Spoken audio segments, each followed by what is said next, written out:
on, it's 30th of May. Come down the allotment because I'm going to put the sweet corn out and the French climbing beans because I don't think it's going to be any cold now. It is a bit desperate need of rain, to be honest. I'll have a look around later on with camera, but my broccoli heads are getting slightly bigger and I think they might blow. I just don't know yet. I'll give them another week or so and just see, but I've already sown some more, which for when they're ready. So if I don't get anything from this much, there'll be side shoots until I'm ready to put the other ones out maybe, but it's just been so dry. I mean, we've had probably a couple of bits of rain since I planted them out. You know, there's been no real sort of good couple of days rain, so everything's going to get really dry, but the beds are actually wet. You know, they're quite wet, they're quite compacted to be honest, but they're not dry at all. About an inch down, there's plenty of moisture in there. I don't understand. I mean, like the lettuce is doing fine. That's not struggling. Usually lettuce will be one of the first things that suffer, you know, through drought. So, you know, it's nice and firm. This for the, you know, the sweet corn can anchor in proper and that. And there's a few things I'm worried about, you know, bringing celery up here because it's so dry and celery likes a lot of water. And it's obviously the space I've got. So for now, I'm going to probably pop my celery on into slightly bigger pots, just to give me a bit more time until things start getting ready to harvest. Because, you know, I mean, it's probably the next sort of, well, 2 to 6 weeks, most of this will be done. It's already planted in the collie, the onions, the garlic, all that'll be all out, I should imagine. So I'm going to harvest some of this lettuce, not full. I'm just going to take some of the outer leaves off until I decide what I'm going to plant in between, which could be more lettuce at one point, you know.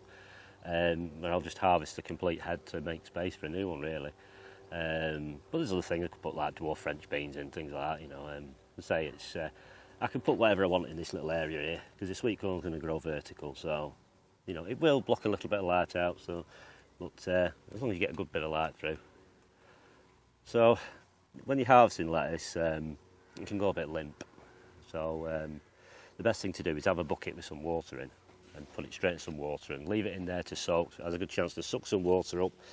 You know, ideally keep it pretty wet until you get back home. So I've got a little bit of, it's only full to about here, not much. And there will be another video, it might be added to this, where I was having a good day's harvest at home. There's no talking on it really. It was just I had the camera, I just put it on while I was going around harvesting. So it's pretty much you just go down, you know, I'm after these bottom leaves, just basically thinning the plants out. You know, so you get a good bottom leaf like that, and you just go around and take off what you want. Sort of a downward twist action that rips it off from the main stem. Then, you know, anything that looks a bit dodgy, you can, you know, throw away. But I'll deal with that probably when I get it home.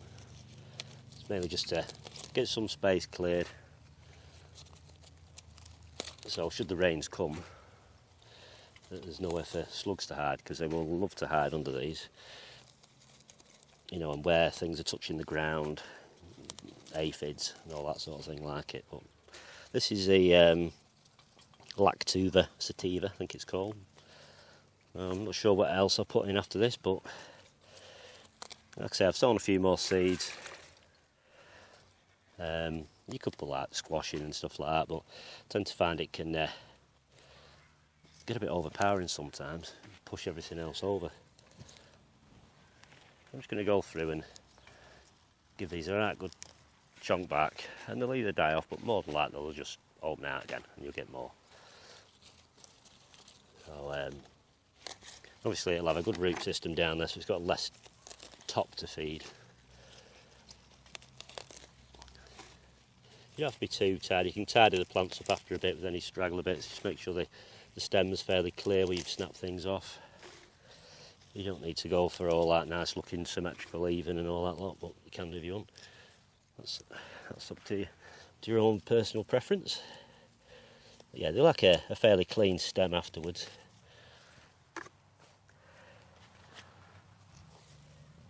Any sort of like bits just gives them a chance to heal off proper, which doesn't take long.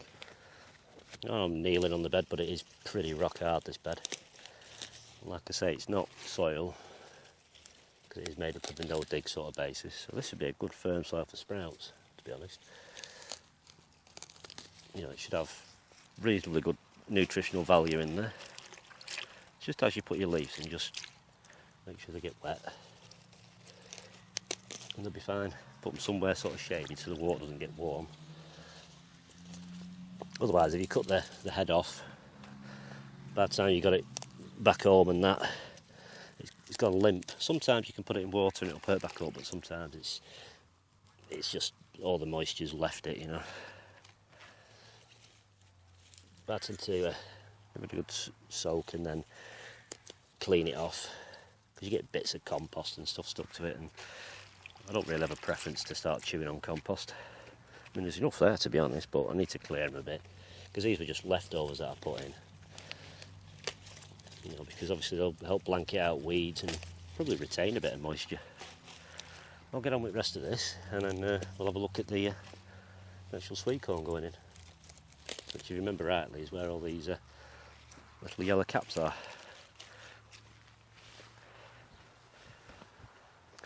Right, they're all picked and thinned out a bit now.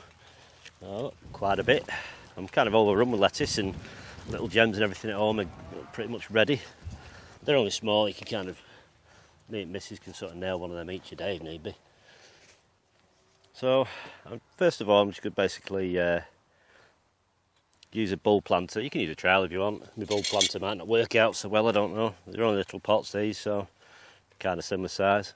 Not squaring around, but it should be okay. It'll squish into place. It's just a case of going round, you know, and you can put the compost back on top if you want, which I probably will do, to be honest. It's come from this bed, and it's a case of take your marker out, providing you're happy with where they are. Your bulb planter. Need a new one, to be honest. This one's getting a bit knackered now. You can plant it a little bit deeper if you want. Get rid of your excess. Pull that one out. Then I'll crumble this back up after and sling it on the bed. But yeah, this bed's pretty firm. You know, and there's a good bit of moisture down there. Can I say it's not proper soil, because it kind of, you know, it crumbles up nice and easy.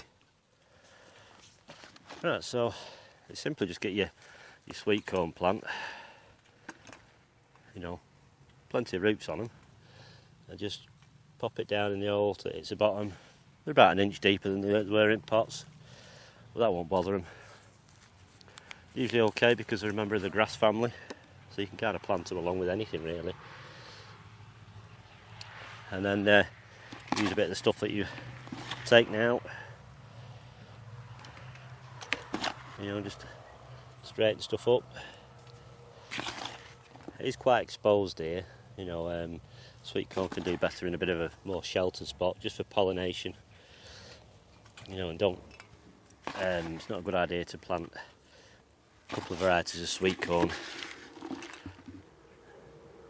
in close proximity, because it can cancel each other out with the pollen, you know. So you just need to double check with your varieties that you're growing. I am hoping to do some baby corn, but that doesn't matter because you don't let it pollinate them. So I've never grown it before, as far as I can remember anyway. Right, so I'll get on with the rest of these. So it's just repeating that. I think there's 20 in here altogether, so it won't take long to do this. So it's a bit firm. There's quite a few of the old flea beetle knocking around this year, and green fly and aphids. I think it's just because it's so dry as well, which doesn't help matters. But there's always something there, but hopefully be a good year harvest wise, and not too much will suffer from the drought, but you'll always get something, you know, that suffers a bit. You just don't want a big dense downpour, you know, for days and days, because it can cause, like potatoes, they get a big engulf of water and they can just suddenly, you know, because they sort of grow and then they might stop and think, oh, that's it, get a load of water, and then they grow again and they split, which I've had. Which a variety called Casablanca that is resistant to splitting, and it split all over the place. That year I had a lot of spud splitting. Right, I'll carry on with the rest of these. Right, that's all the Swifting. That's the variety of the sweet corn. Just give it a bit of a water now. So the ground's pretty damp underneath, to be honest, so I'll give them a water now and then probably another quick one before I go.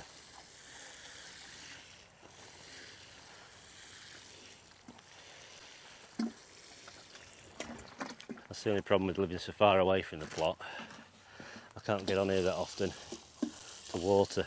It's kind of like a, unless I'm doing something down here, come up, but otherwise just to come on, not really worth travelling 9 miles to water and then go 9 miles back.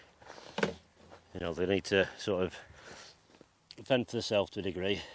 Say that I'm quite happy how moist the beds are down below, so they just need to send roots down to it, and I think water them too much, they end up with shallow roots. Plus it causes other things like fungus and root rot and things like that, which lettuce, I've had that before now. Right, so I think we'll get on with the French climbing beans next. Right, we're going to put these French climbing beans out now. The variety is Cobra. There's no real certain way, just a case of making a hole, popping them in. But because they're quite tall, I'm going to tie them to the cane just to, because I can be a bit reluctant to grab on out here because it's a bit open. So I might end up having to pre-water this bed. I'll try the dibber, but I might have to use a trowel. It's just a case of just lay that down there. Reach through to the other side because the bench in the way there. A couple of inches away from the cane. Dib hole. Make sure it's plenty deep enough. Simply using root trainers. So plenty of root. So they're getting a struggle to keep alive now with the amount of moisture on them. In this case, push it down in that hole.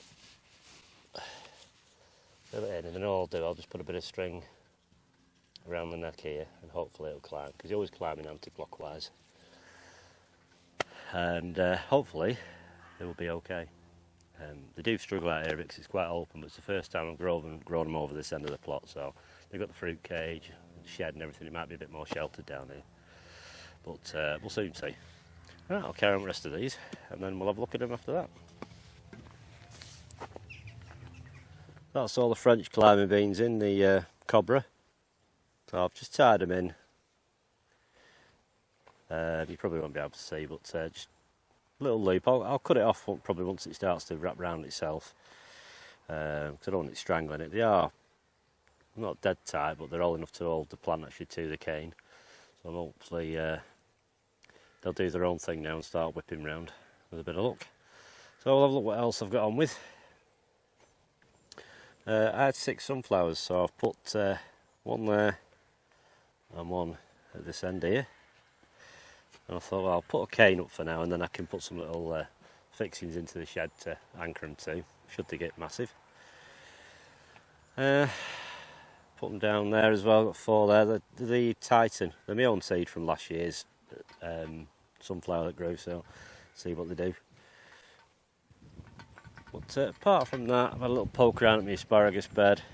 No wonder a lot of it's struggling to get through. It's like concrete on the top, so I've loosened the top up. Where nothing had come up at all, can't see any crown and nothing, so it is looking like the asparagus bed is going to go at the end of this year. I'll let them crowns die back and dig them out, and I might use M5 over there at home. Unless if any of these other ones now I've loosened the top up can send a spike up. There's no point in keeping one Pacific Purple, you know, whatever they are. I can't remember. I've got them wrote down in my shed what they are. I think them ones over there are Mondeo, I think. These peas have come back to life now. What I did, I got my own compost here, and I just put some down this side and down the other side. Try and bury the roots a little bit more so they're not so exposed to the heat, and just see how they go. Onions are all still chunking on, same as the spring onions and beetroot over there. And the other net of peas, they're looking a bit dry, but they'll just have to deal with it for now. I can't keep watering stuff, you know. It's alright, I'll water it today and then I'm not back down here for a week and a half. So I need to sort of get sending roots down. I'll look at this broccoli and cabbage. Cabbage seems to be going okay. No real damage or anything.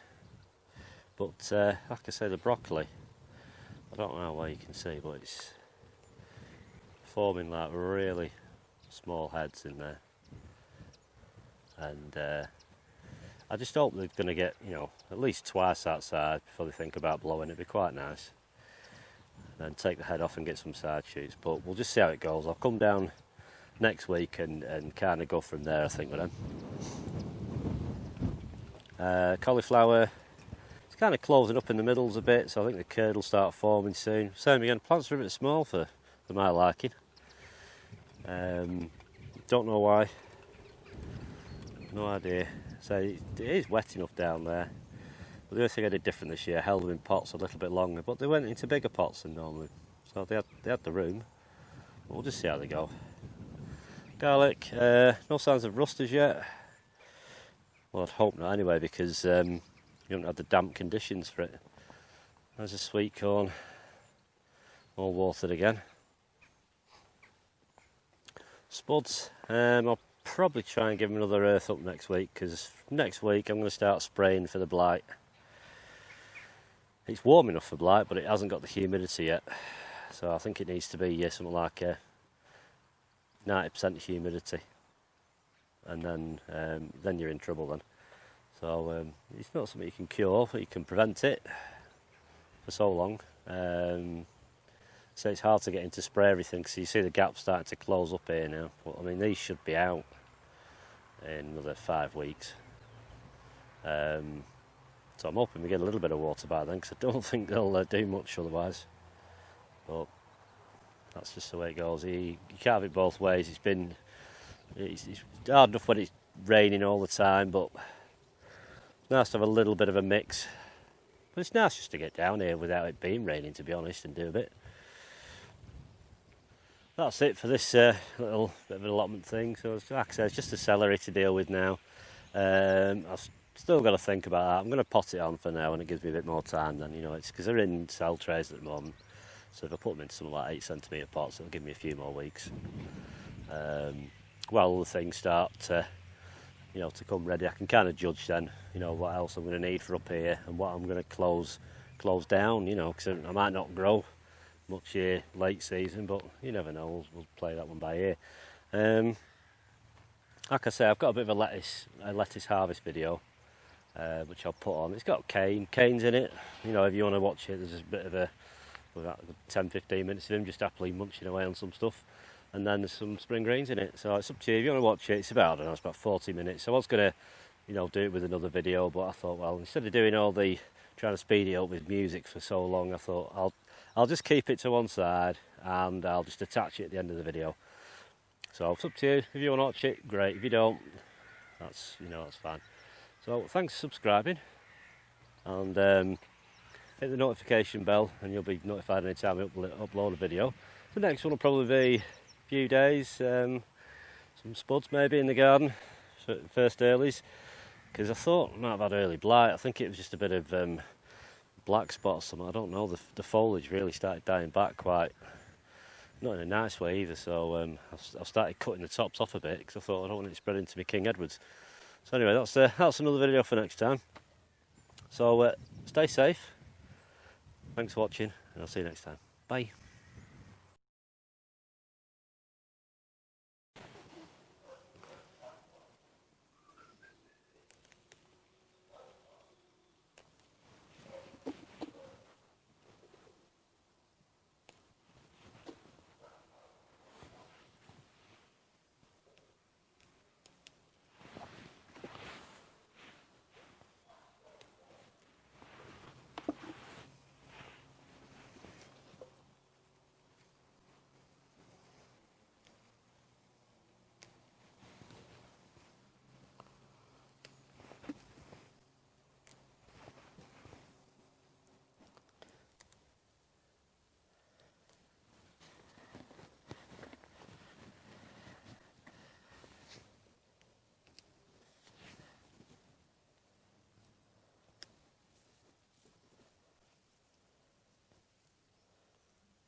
that's pretty much all the lettuce harvested for today. I've got some more Mizio that needs picking, but I'll leave that a few days. So I've got here, which is the Rocket. I think it's Armatez or something it's called, the variety, I can't remember offhand. So plenty of that. Just as it tries to go to seed, I just keep taking the flower spike out. This stuff is Mizio, great stuff. This is red salad ball, and this is, I think it's Lactuva sativa, I think it's called, this one. So you can harvest them whole, or as I do, for a while anyway, I'd cut them again. So you take a load off, and within a week or 2 weeks it's kind of gives you the same again. So there's a lot of salad stuff here, but some of you know I've got a tortoise, and he can eat quite a lot, to be honest. So a lot of this gets sort of washed again. It's just to give it an initial dampen down, otherwise it'll just go limp. It kind of like heals it up, and then gets a bit of a secondary rinse in the sink. You go through any ends like this, you can pull these bits of ends off if you don't want them. I don't bother, I just eat the lot. And anything that's looking a bit dodgy, you can put in the compost heap so it doesn't affect it when it goes in the fridge. I just put it in zip seal bags, in packets, and whenever we want salad over the next couple of weeks, I'll pick it again. You just grab a load. I've got a few spring onions in pots, radish and stuff like that. So you kind of get this for months, you know, provided you don't overpower your plants. It's not too bad when it's warm, because a lot of the foliage actually sort of evaporates the plants. When you take some foliage off, it's got a lot of root down for a small amount of top, so it's not too bad. But you can always lose one, you know, now and then if you pick it, it damages the main trunk. But if you do a few, you don't need, I mean, I do a lot because of the tortoise, you know, and family and stuff like that, but I won't run out anyway. Well, not for a while anyway. So I just need to get some spring greens first. But while I have a brew, you can watch Kain.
Okay, that's the lettuce all done. So I'm going to finally get this net off here and take some of these spring greens.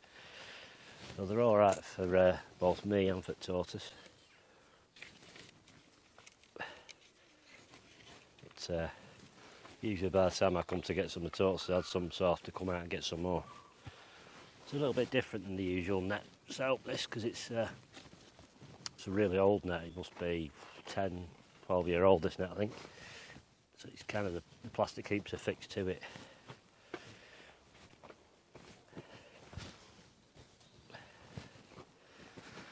So you have to sort of lift it up, just overlap it. Now they're exposed, you need to watch out for the old butterflies, of course. So I'm going to take away probably the middle of that area there, because there's some little gem lettuce there, a little bit more sunlight to them, and gradually create a gap, because I've got some more to put in at some point. But, I say I'll cut probably 3 out, and I need to have a bit of a tidy up, take some dead foliage down the bottom, because there's some yellow leaves, and you just end up with like little aphids stuck to them. So it just helps keep it clean somewhere that the slugs can't hide them. So they're not massive, they're planted close together just for greens. The variety's Durham Early. So didn't want giant greens because, you know, nice and small, soft, not chewy or anything like that. And it was just something you can put in early, because when you get to main season now, you can start clearing it and getting ready for things in case you want to put some overwinter stuff in. You know, even though we're in something almost summer, you have to start thinking about winter stuff pretty soon. I'm just going to hack them off right at ground level. I'll get the roots out another time. You know, so not massive. There's plenty of green foliage on that.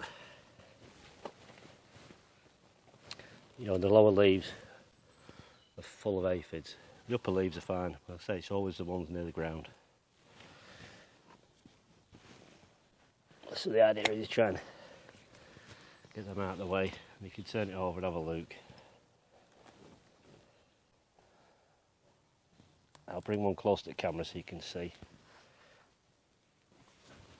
I don't know how well you'll be able to see this. They're lower leaves, full of aphids. There isn't any on the other leaves, just on the ones that are right near the ground. So I get rid of them. Kind of reduces the problem. Plus, like I said, I'm going to have a tidy up of all the lower leaves before they eventually get all the way up to the upper leaves. But it's pretty much there's a couple on that leaf there, so get rid of that. Trying not to shake them all off. The rest is pretty clear. Just dunk them upside down in some bucket of water and thrust them up like that, and it'll wash them off.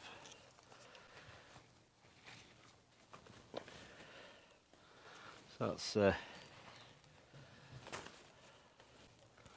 some nice bit of greenery. You know, they'll go down nice. Bit of butter and salt and that, and shred it up. You can fry it if you want, like crispy seaweed. You know, it's fine for that. Little gems are almost ready. The trick is you don't leave them so long that they bust a seed. So they'll all come ready at once. So I'm going to try and get them young. Obviously, I've just picked a load of lettuce, so I'll probably start harvesting them next week. So just sort of show you a quick harvest of the greens, and because first time the net's been off really since you saw me sow them. Which was, I can't remember, it's probably April, I think. I don't know, can't remember when I put them in. Some of them around then, beginning of April. Right. Well, I guess I'll do a bit of weeding and tidying up now. And don't leave that net off too long, because the butterflies will be in.